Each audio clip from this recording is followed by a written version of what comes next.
नमस्कार विद्यार्थियों, आप सभी का मेरी क्लास में फिर से स्वागत है। कल हम बात कर रहे थे इस क्वेश्चन की कि यहाँ पे देखिए निम्न में से किस अणु में सभी परमाणु समतलीय है। इस क्वेश्चन की हमारे पास यहाँ पे बात हो रही थी, तो हमने option A B C and D दिया था। तो आपने चुनाव सही किया होगा, यहाँ पे ऑप्शन सी ठीक है, क्योंकि यहाँ पे देखिए यहाँ पे प्रत्येक कार्बन का संकरण हमारे पास में क्या आ रहा है, sp3 आ रहा है, क्योंकि इस कार्बन से दो हाइड्रोजन संलग्न है। इसी कारणवश से दो हाइड्रोजन के संलग्न होने के कारण यहाँ पे क्या आता है, अभी यहाँ पे संकरण इस कार्बन के साथ में आता है क्या, sp3। तो ज्योमेट्री यहाँ पे टेट्राहाइड्रल हो जाती है। जबकि दूसरे एग्जाम्पल में यदि मैं बात करूं तो यहाँ भी वही कंडीशन है, प्रत्येक कार्बन के साथ में दो हाइड्रोजन जुड़े हुए हैं, तो यहाँ पे सिग्मा बॉन्डों की संख्या 4 हो जाती है। इसी कारणवश से संकरण यहाँ पे sp3 आ जाता है और ज्योमेट्री है जो क्या हो जाती है, टेट्राहाइड्रल हो जाती है। जबकि यहाँ पे देखिए इस कार्बन का संकरण की यदि मैं बात करूं तो यहाँ पे होता है sp2, क्योंकि यहाँ पे देखिए एक पाई है, यहाँ भी सिग्मा है एंड यहाँ भी सिग्मा है एंड यहाँ भी सिग्मा। इसी प्रकार से प्रत्येक कार्बन से यहाँ पे क्या जुड़ा हुआ है, हाइड्रोजन जुड़ा हुआ है। तो आप प्रत्येक कार्बन का यदि संकरण निकालेंगे तो यहाँ पे मोस्टली रूप से संकरण क्या आता है, sp2 आता है। तो हमारी ज्योमेट्री कैसी हो जाती है, यहाँ पे ट्राइगोनल प्लेनर। तो यहाँ पे ये जो प्लेनर स्ट्रक्चर है वो केवल sp2 संकेत कार्बन ही दर्शाता है। इसी प्रकार से यहाँ भी इस कार्बन में यदि मैं बात करूं तो यहाँ पे सिग्मा बॉन्डों की संख्या कितनी है, 4 है। अब 4 सिग्मा बॉन्ड होते हैं तो संकरण होता है हमारे पास में sp3 और ज्योमेट्री आती है टेट्राहाइड्रल। तो ऐसा हमने पढ़ चुके थे, हम सिग्मा बॉन्ड निकालना सीख चुके, पाई बॉन्ड निकालना सीख चुके, और यहाँ पे हम सीख चुके हैं कि किस प्रकार से कोई स्ट्रक्चर्स में कोई कार्बन है या कोई अन्य परमाणु है उसका संकरण किस प्रकार से हम सिग्मा बॉन्ड और लोन पेयर के आधार पर निर्धारित कर सकते हैं। हम आगे अब यूनिट को स्टार्ट करते हैं। फर्स्ट यूनिट को ऐसे बेसिक जानकारी थी अभी तक आपको, यहाँ पे सिग्मा एंड पाई बॉन्ड की बेसिकली जानकारी होनी चाहिए। आज से हम यूनिट फर्स्ट स्टार्ट कर रहे हैं। यूनिट फर्स्ट, अब देखिए यूनिट फर्स्ट में बेसिकली हम सीखने क्या वाले हैं उसके ऊपर हम चर्चा करते हैं। तो सबसे फर्स्ट में चर्चा करते हैं अपन, इसमें सीखेंगे क्या, हम अभिक्रियाओं के बारे में सीखेंगे कि अभिक्रिया कहते किसे हैं, अभिक्रिया की परिभाषा क्या होती है। दूसरी बात करेंगे, यदि हम यहाँ पे ऑर्गेनिक केमिस्ट्री की बात कर रहे हैं तो ऑर्गेनिक केमिस्ट्री के ऊपर चर्चा करेंगे और ऑर्गेनिक रिएक्शंस क्या होती हैं, अर्थात कार्बनिक अभिक्रिया के ऊपर बेसिकली हम चर्चा करेंगे।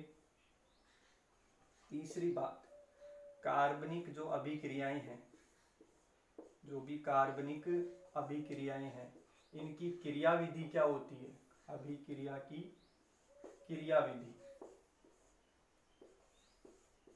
जिसे अपन मैकेनिज्म बोलते हैं, क्या होती है, इसके ऊपर चर्चा करेंगे। तीसरे पॉइंट के बाद में फोर्थ पॉइंट पे अपन बात करेंगे इन्हीं कार्बनिक अभिक्रियाओं के अंतर्गत अपन सबसे फर्स्ट में बात करेंगे बंध विदलन या बंध विखंडन जिसे बोलते हैं, बॉन्ड क्लीवेज। फिर अपन बात करेंगे अभिकर्मकों की जिसे रिएजेंट बोलते हैं। फिर थर्ड नंबर पे अपन बात करेंगे किसकी, भाई जो भी हमारे पास में मध्यवर्ती है, मध्यवर्ती है जिसे अपन क्या बोल सकते हैं, इंटरमीडिएट बोलते हैं। फोर्थ नंबर पे यदि हम बात करना चाहेंगे तो यहाँ पे करेंगे इलेक्ट्रॉनों के विचलन पर, यानी इलेक्ट्रॉनों का विचलन किस प्रकार से होता है, अर्थात इलेक्ट्रॉनिक प्रभाव के ऊपर चर्चा करेंगे। इसे बोलते हैं इलेक्ट्रॉनिक प्रभाव।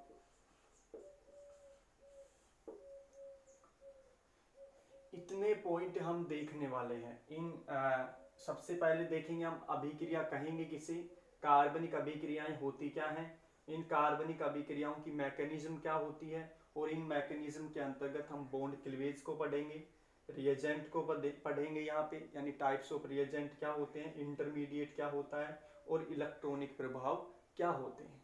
सबसे पहले बात करेंगे रिएक्शन की, फिर ऑर्गेनिक रिएक्शन की, फिर मैकेनिज्म ऑफ ऑर्गेनिक रिएक्शंस की, फिर बॉन्ड क्लीवेज की, फिर रिएजेंट की, फिर इंटरमीडिएट की, और यहाँ पे बात करेंगे इलेक्ट्रॉनिक इफेक्ट की। देखिए यहाँ पे अभिक्रिया, कार्बनिक अभिक्रियाओं को सिंपल है यहाँ पे समझाना, जबकि इसके अंतर्गत बात करेंगे, बॉन्ड क्लीवेज के अंतर्गत बात करेंगे 2 पॉइंटों की।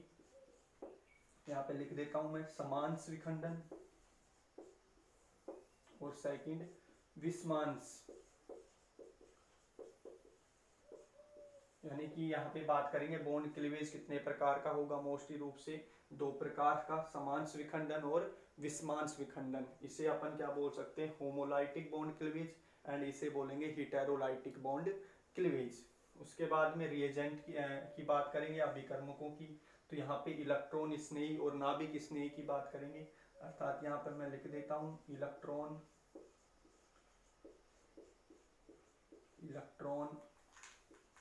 स्नेही, इसे इलेक्ट्रोफाइल भी बोलते हैं, और दूसरा यहाँ पे बात करेंगे नाभिक स्नेही, जिसे इंग्लिश में क्या बोलते हैं, न्यूक्लियोफाइल। इसके बाद में इंटरमीडिएट के रूप में जो मध्यवर्ती बनते हैं, अनस्टेबल स्पीसीज बनती है, हाईली रिएक्टिव स्पीसीज बनती है, उनके ऊपर चर्चा करेंगे, जिसमें सबसे फर्स्ट में बात करेंगे किसकी भाई, फ्री रेडिकल की, जिसे अपन क्या बोल सकते हैं, मुक्त मूलक। फिर बेसिकली बात करेंगे कार्बो कैटाइन की, फिर बात करेंगे कार्ब एनाइन की, और फिर बात करेंगे यहाँ पे कार्बीन की, और 5th नंबर पे बात करेंगे नाइट्रीन की, और 6 नंबर पे बात करेंगे बेंजाइन की, बेंजीन नहीं बेंजाइन। इस प्रकार से यहाँ पे बात करने वाले हैं अपन, और इलेक्ट्रॉनों के विचलन में पढ़ने वाले हैं सबसे फर्स्ट नंबर पे प्रेरणिक प्रभाव, प्रेरणिक प्रभाव जिसे इंडक्टिव इफेक्ट बोलते हैं, प्लस आई माइनस आई आपने पहले पढ़ा होगा। फिर बात करेंगे अनुनाद की, अर्थात रेजोनेंस की। फिर बात करेंगे यहाँ पे संयुग्मन की, कॉन्जुगेशन की। फिर बात करेंगे अति संयुग्मन की, अर्थात हाइपर कॉन्जुगेशन की।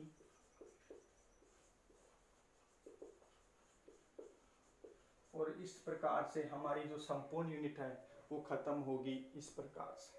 तो सबसे फर्स्ट में मैं बता देता हूँ क्या क्या पढ़ने वाले हैं अपन, रिएक्शन के बारे में पढ़ने वाले हैं, ऑर्गेनिक रिएक्शन क्या होती है, इनकी मैकेनिज्म क्या होती है, और मैकेनिज्म के अंतर्गत जो हमारे जो चरण है इनका क्रमबद्ध अध्ययन करेंगे अपन, बॉन्ड क्लीवेज के बारे में सीखेंगे, रिएजेंट के बारे में, इंटरमीडिएट के बारे में, और इलेक्ट्रॉनिक इफेक्ट के बारे में। आप स्क्रीनशॉट मार सकते हैं, इस प्रकार से अपना विवरण चलने वाला है। देखिए आप सबसे फर्स्ट में प्रथम टॉपिक उठाते हैं अपन अभिक्रियाओं के बारे में, कि अभिक्रियाएं बेसिकली क्या होती हैं और क्या नहीं होती हैं। देखिए रिएक्शंस किसे कहेंगे,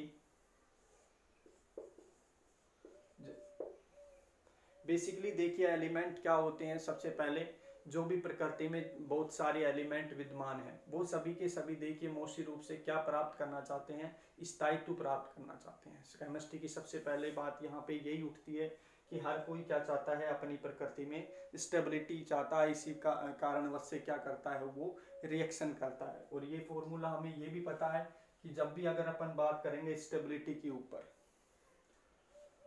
और यदि एनर्जी और स्टेबिलिटी में यदि मैं रिलेशन बनाना चाहूं तो एनर्जी इनडायरेक्ट प्रोपोर्शनल होती है किसके भाई, स्टेबिलिटी की। यहाँ पे मैं कह सकता हूं जिसकी एनर्जी क्या होगी भाई, ज्यादा होगी, उसकी स्टेबिलिटी क्या रहने वाली है, कम रहने वाली है। अर्थात यहाँ पे देखिए अपन क्या बात कर सकते हैं कि जिसकी भी एनर्जी ज्यादा होगी वो हाईली क्या होगा, रिएक्टिव होगा, क्रियाशील होगा, और क्या होगा भाई, लेस स्टेबल होगा। यदि यहाँ पे मैं बात करना चाहूँ कि जिसकी एनर्जी कम होगी वो रिएक्टिव लेस होगा और यहाँ पे स्टेबिलिटी उसकी क्या होगी, ज़्यादा होगी। तो ये बात करेंगे अपन। देखिए क्यों मोस्टली रूप से जो भी एलिमेंट है या जो भी परमाणु या अणु है वो अभिक्रियाएं क्यों प्रदर्शित करते हैं। देखिए आपने केमिस्ट्री के लैब में गए होंगे तो आपने देखा होगा कि आपने बहुत सारे इस प्रकार से जो डिब्बे हैं वो देखे होंगे, उसमें कुछ ना कुछ जो रिएजेंट हैं वो डले हुए हैं, वो क्यों ना अपने आप रिएक्शन करने लग जाते होंगे।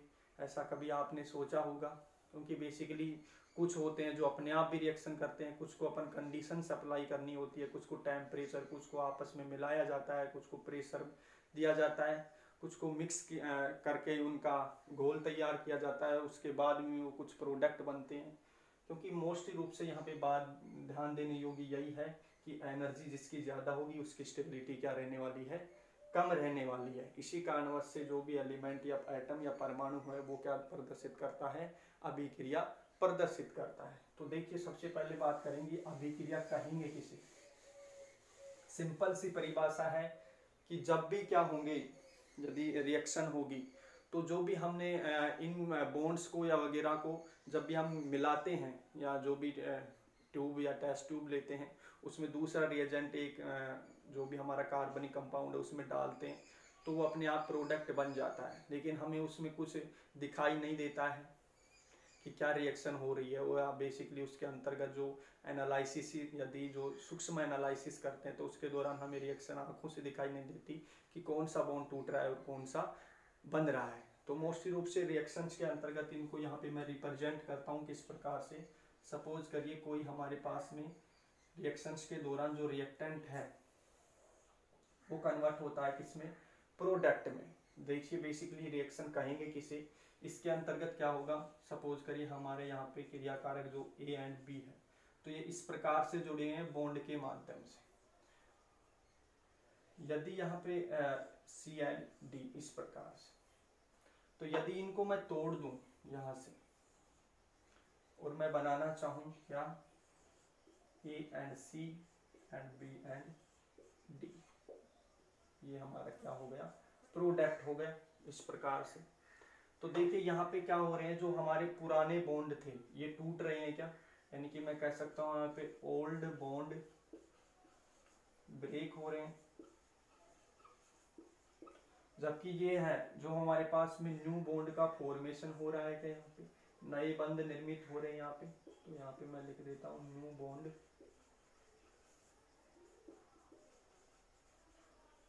न्यू बॉन्ड का फॉर्मेशन हो रहा है।